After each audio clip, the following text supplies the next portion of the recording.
Okay, so good morning, everyone. I know there's not many on the call this morning, but I do believe that there's going to be quite a few people that will end up watching the webinar, watching the video.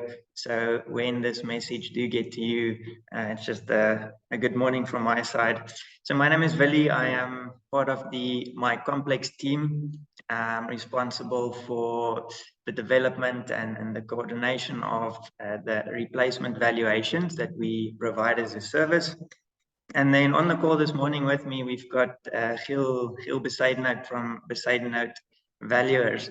Now, Giel is one of our trusted service providers. He's a professional valuer. He's been in the industry for a very long time. Giel, maybe I can just quickly ask you to just give a quick introduction of yourself before we proceed. Good day, thank you, Vili. Good day to everybody. Yes, I'm a professional valuer. I'm in the valuation game since 1997, and I do valuations of the broad spectrum of all properties that's in the market. And I do have quite good knowledge of all the types of properties as professional valuer, and I do enjoy what I'm doing as professional valuer. Thanks. Great, thank you, Giel. Guys, okay, yeah, so I think from my side, the webinar will follow a very simple Q&A format. So we've identified a few questions that we will ask, and Giel will be answering or explaining or giving us some clarity on those questions. I think, yeah, that's it. I really do hope that this will add value to whoever watches the webinar, that it answers some questions. But I think with that, Giel, let's jump in.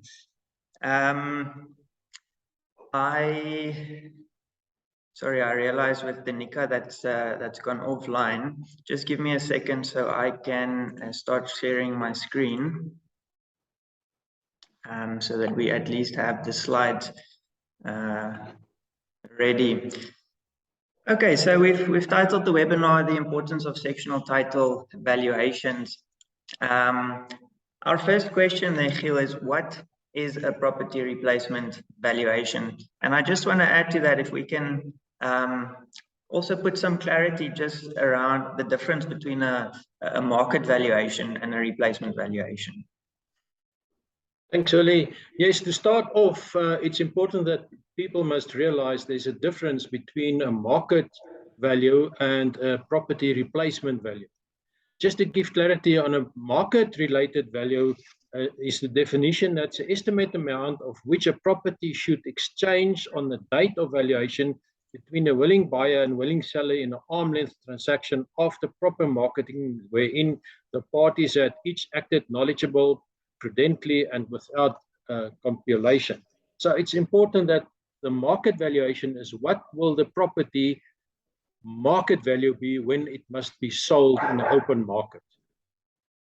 So the replacement value is what is the value of the property to replace it in its present value, what it looked like as the building stands now. So if there's a natural disaster or fire and the building must be replaced, that is the value of a replacement value. When you do a replacement value, it's a proper current cost to reinstate a property to the original state should it be completely destroyed. It excludes the value of a vacant land itself. The replacement value is usually determined by adding up the following. It's the estimated cost to replace the building to the present look and what the building is built of, the type of construction. It's the estimated cost to replace the common property, for example, the boundary walls, allowance for the demolishing and rubble removal, allowance for professional fees, allowance for escalation in building cost, and the value added tax.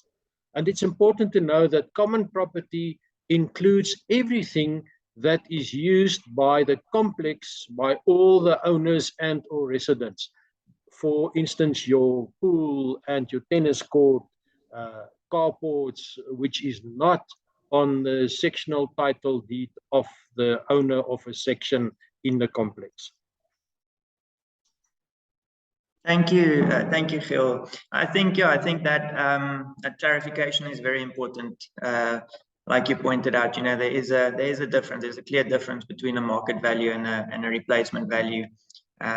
So we don't want to end up in a situation where we use a market value as a replacement value, because it won't necessarily be accurate. I'm going to jump to the next question, and that is, who should determine the replacement value of a property? Well, that is quite important to know, that not everybody can do that kind of valuation, because the guy is doing a valuation must have the specific qualifications to be a property valuer, and or you can use the quantity surveyor that is also registered. The property valuer must be an associate valuer or professional valuer that is registered with the South African Council for Property Valuers Profession. That is a statutory body that regulates the valuation industry. So if you do a valuation as a professional, you are liable to certain criteria that you accepted when you become a professional valuer. And it must, the professional guy must understand construction, building costs, market values, and what it will cost, and hold everything to do a valuation. To get a valuation from somebody that is not a professional and either that is not registered, it can cause problems if there is a claim in the future and it was done by somebody that is not registered as a professional. And it gives the body corporate a certain surety that the valuation will be in a good manner being done, professionally done, and it will be more accurately to see what it will cost you at the end of the day. That's it. Thank you, Gil. Yeah, thanks for clearly explaining that to us as well. Our next question: why is it important for a sectional title complex to determine their replacement valuation? I think replacement valuations is something that everyone is aware of, especially when it comes to sectional title complexes. But why is it so important for them to determine that replacement value?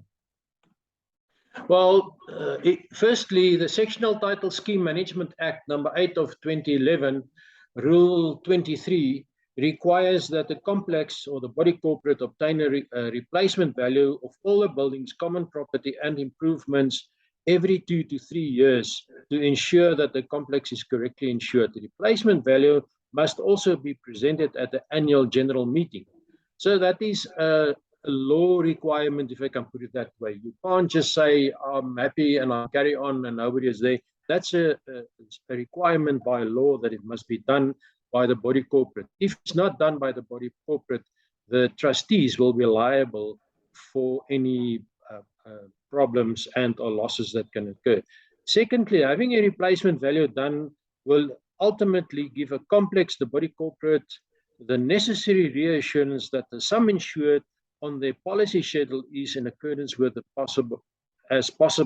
This will mean that the event of total loss, they should have sufficient funds to rebuild the property. That is why you must do a replacement value for complex. Thank you, Gil. I think the second part of your explanation. So I think it's pretty clear that it's a requirement from the Act. But secondly, like you said, it's ultimately to ensure that a complex is sufficiently insured. And it takes me back to the previous question we asked also regarding who should do that.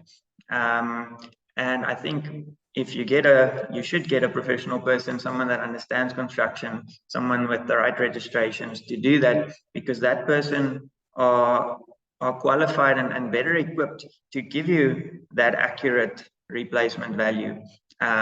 Where if you just use anyone, you are at risk of being completely underinsured or being completely overinsured for that matter. Thank you, Gil.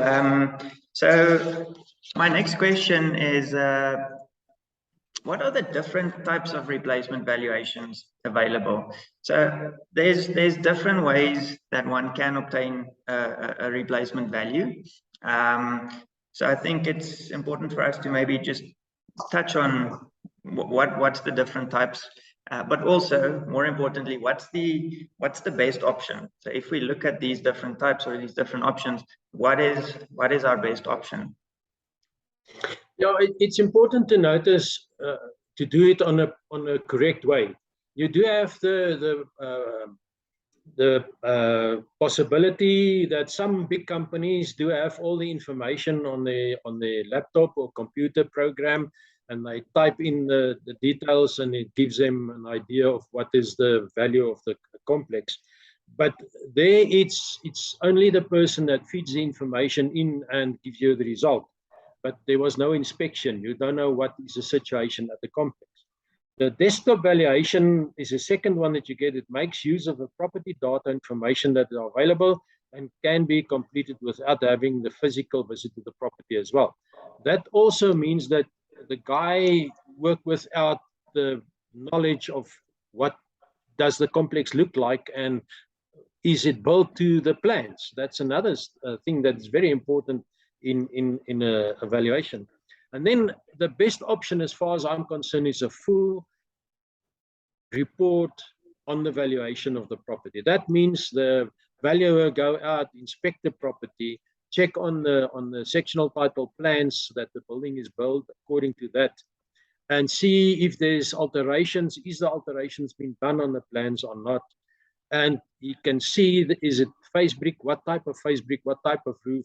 The total inspection of the property makes it more professional, that you can see what you got, and you can prove it with photos that you add to the valuation, so that there can't be a dispute to say, yeah, but there was a carport or there was a garage, and now what. You prove everything that you do in a complete report, full valuation.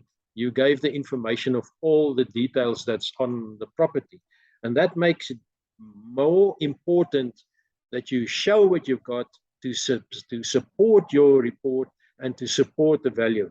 You can't do a valuation and think it's got a tile roof, but then it's a corrugated iron roof, or it's an IBR roof. That makes difference in the value. So to visit, inspect, check the measurements, see what is going on in the property and what condition is a property. You can do a value on a computer, but you really do not know in what state of condition is the property. But if you do inspect, you can see what's going on, and that also plays a factor in your valuation.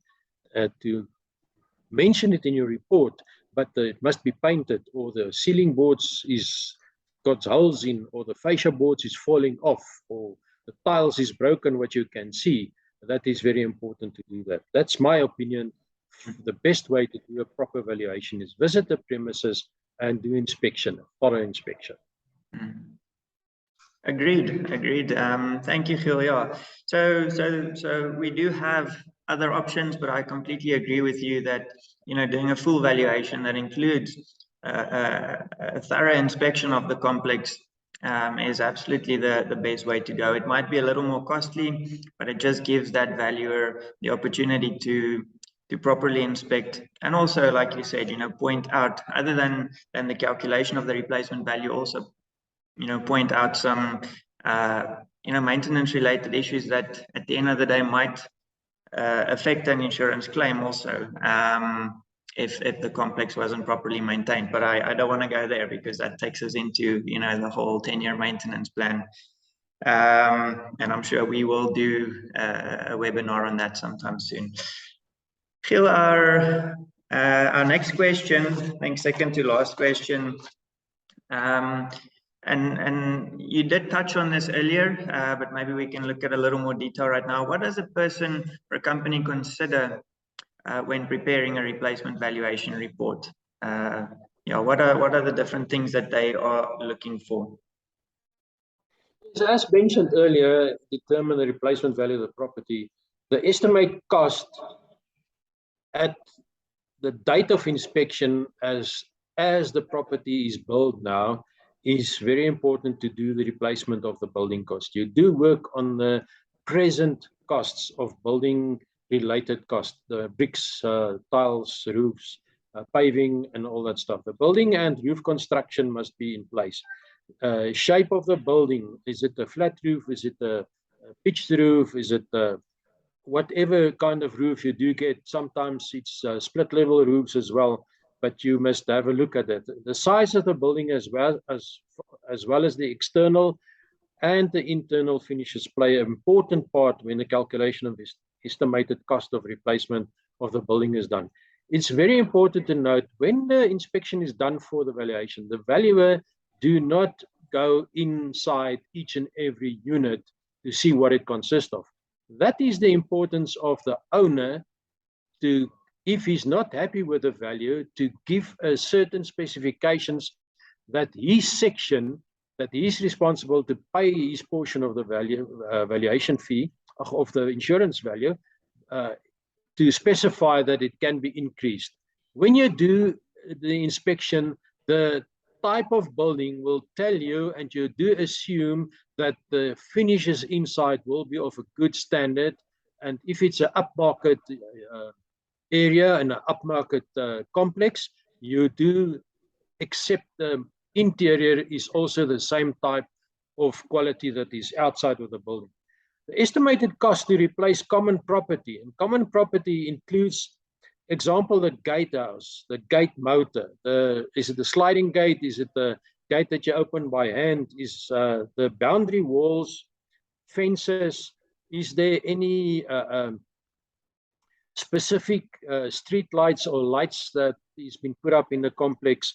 The paved roads and the parking area, your conditions of everything outside. If there's a pool, the pool is included in common property with a pool house. Is there is the fire equipment adequate? Is it in good order? When last was it been inspected by a fire protection company that must do the inspections yearly? Is it been up to date? And in this replacement value, you also included the allowances for demolishing and removing of the rubble. If a place burned down and it must be demolished, it's costly.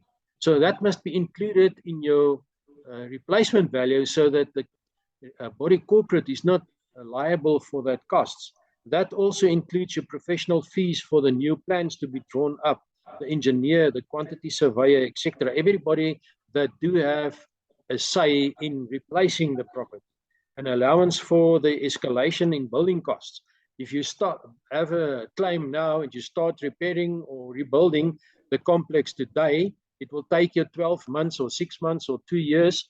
There's escalation in the cost from now until it's been finished. So you must provide for that cost as well to make sure that there's not a shortfall, and try your best. Nobody can predict what is going to happen or say, yes, in 2 years' time, the escalation will be 6 or 10%. We work on an average so that we can try to cover the costs at the end of the day to make sure that the body corporate is not liable. And then something that nobody must forget is value added tax. You do the whole calculation and then you must add on your VAT, so that must be paid as well. And that can be included in your valuation, and you pay a premium for that with in total on your insurance policy, and you do have that covered as well, and it won't be a liability for the body corporate. That's in short what is being considered. And it's important to make sure the type of the building, what it looked like outside. Is it face brick? Is it plaster? Is it been in good order? And you must remember, when you replace it, it will be new, but you must work on the new price in your valuation to replace, because you won't build with old bricks. You won't take the old bricks that's been used and reuse them. You get all new material to do the job, and that is costly. So that is important to make sure that you take everything into consideration for the replacement value. Thanks, Willem. Thanks, Giel. Yeah, very well said. I like you say, it's a complete new build. But I think what I just want to kind of point out again, but you've said that is that allowance that you would include for demolitions and rubble removal is so important. It's a line item, but if you leave that out, it makes a big difference. And it's a reality. If a complex had to burn down to the ground, it's going to be a substantial amount to break it down properly and remove all that rubble. So it's a small thing, but it's a big thing at the same time, including an allowance like that, including that allowance for the escalation, because that complex will be rebuilt, over a couple of months, even years, depending on how big it is. So very well said, Gil. That brings me to the last question, and again, you've touched on it, but I think let's just look at it again, and that is what is typically excluded from a replacement valuation? The exclusions is not a lot. It comes down to the specific owners of specific units in the complex. Whenever an owner does do the interior of his complex, upgraded it substantially, it's his responsibility to mention it to the body corporate, to the trustees, so that they can forward that information towards the valuer, so that he knows that he must go and investigate that unit and see what type of improvements has been done. As I mentioned before, we work on a good average according to what kind of building and what area the building is in, because if it's built in a lower income area, the finishes will be lower. If it's built in a higher income area, the interior will be higher. So we work on a good average to make sure that we cover that. But the improvements by an owner is the owner's responsibility to make sure that he get the information through. The managing agents with the necessary scope and of specifications and the estimated replacement costs for any additions or improvements being done. That's also on the exterior. If there's carports been added, if there's carports been enclosed by a brick wall, is it approved? Is it done? If it's not been then we mention it in a report, but it's not approved. So that's for the body corporate to sort it out. So that's a big responsibility for each and every change to be mentioned and say it must be very important to look at. Any additions or improvements that were not approved by the trustees or the managing agent or council when required, or additions that the trustees, managing agents are not aware of or won't be included in or allowed for it in evaluation. This part where it must be approved is very, very important. If there's additions being built, was it approved by the council or by the local authority? That plans must be available. That's why it's so important that the plans of the property is available so that we can see what is going on there. Lots of units or companies or complexes don't keep the plans with them. They don't know even where it is. And that's so important to make sure that you do have the building plans.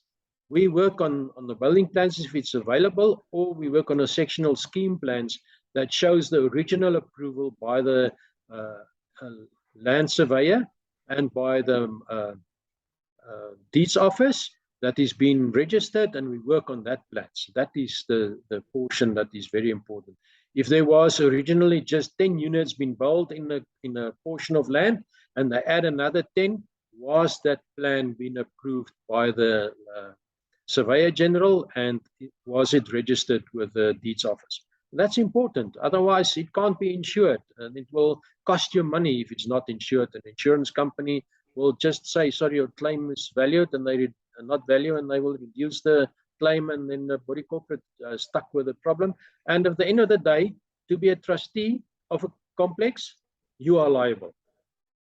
It's important that the trustees must know what are their personal liabilities as well. It's easy to say I'm a trustee, but you are liable because you are the person or authority that takes the responsibility to make sure that everything is in order. And if you don't make sure, you are liable. And that's not good for the trustees. That's why they must make use of professionals to make sure it's all in place. Thanks, Willie. Thank you, Gil.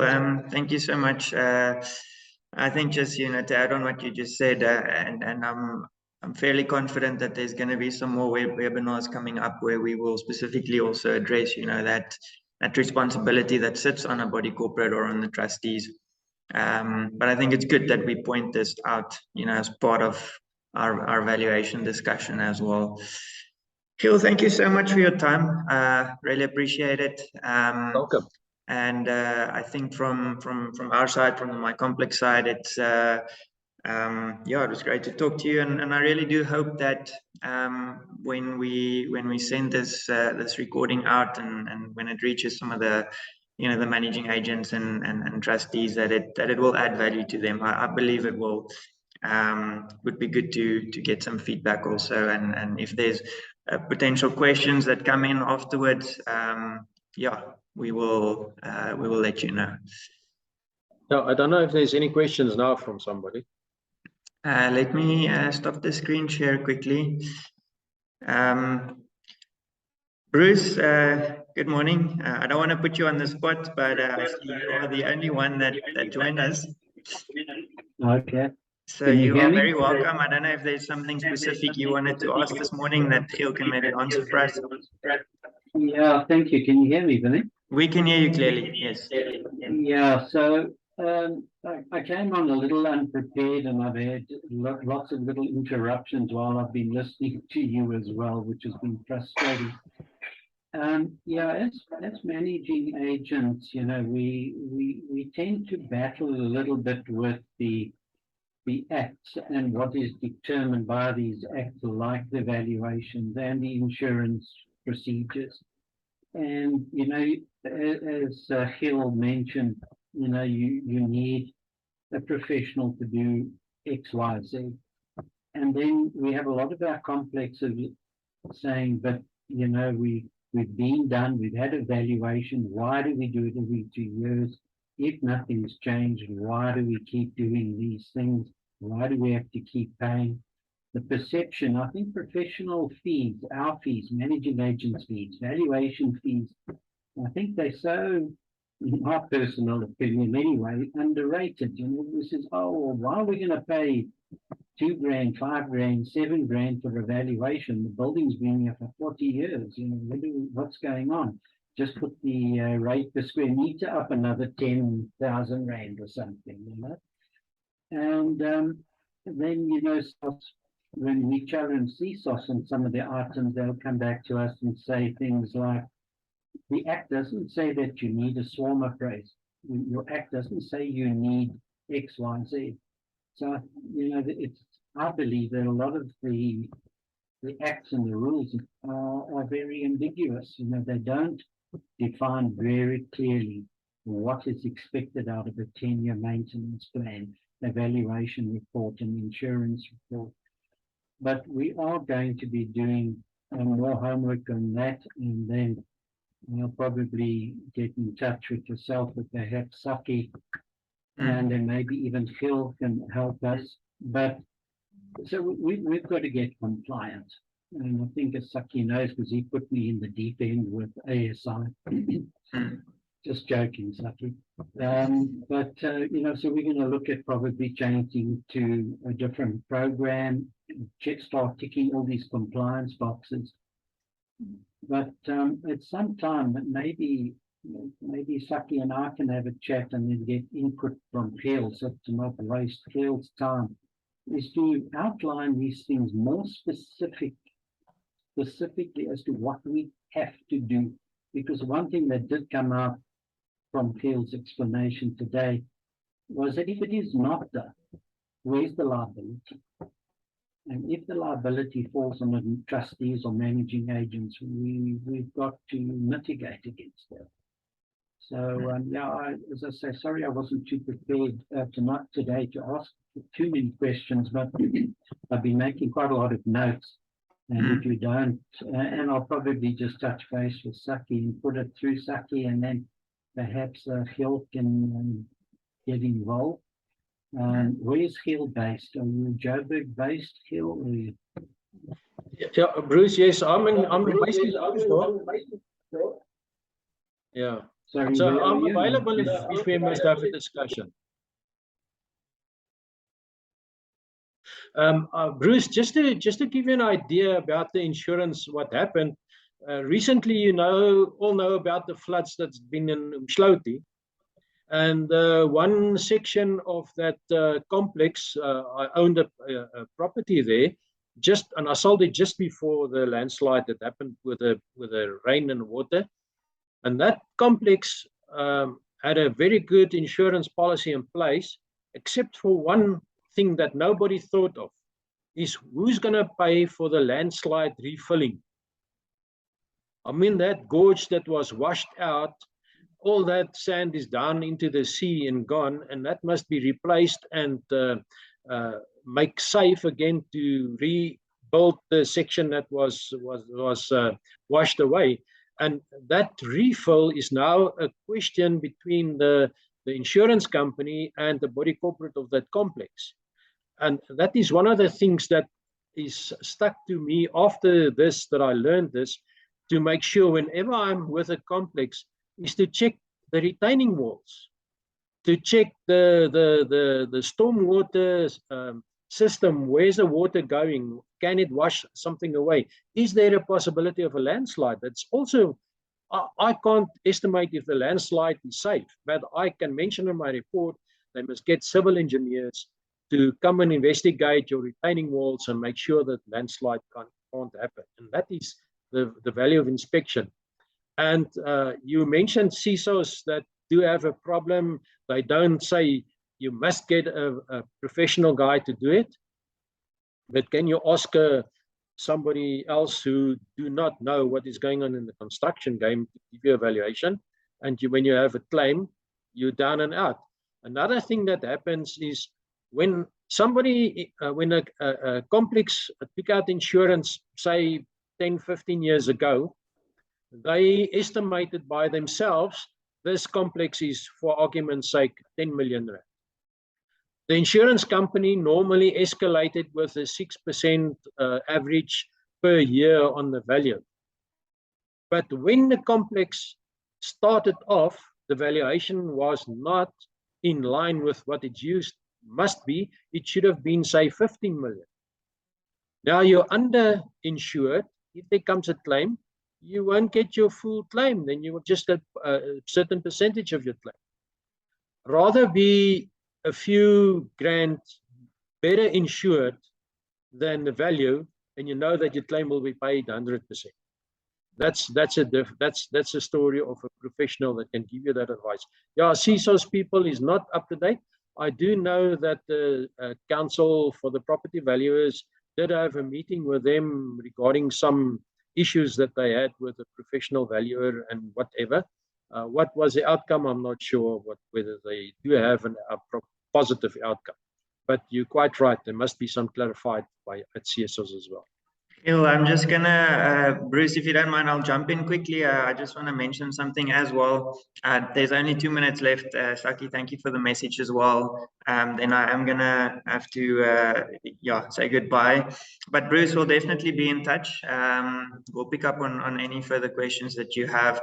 But I think just to add quickly to what Gil said, I think we've obviously done quite a few valuations up to now, and one thing that I could also pick up clearly is exactly that over and under insurance thing, and I think that is the reason, or the reasoning behind 2 to 3 year update on your valuation, because on the one side, when that first valuation was done, it might have been undervalued, it might have been overvalued, and then your insurance keeps adding, escalation to that on a yearly basis.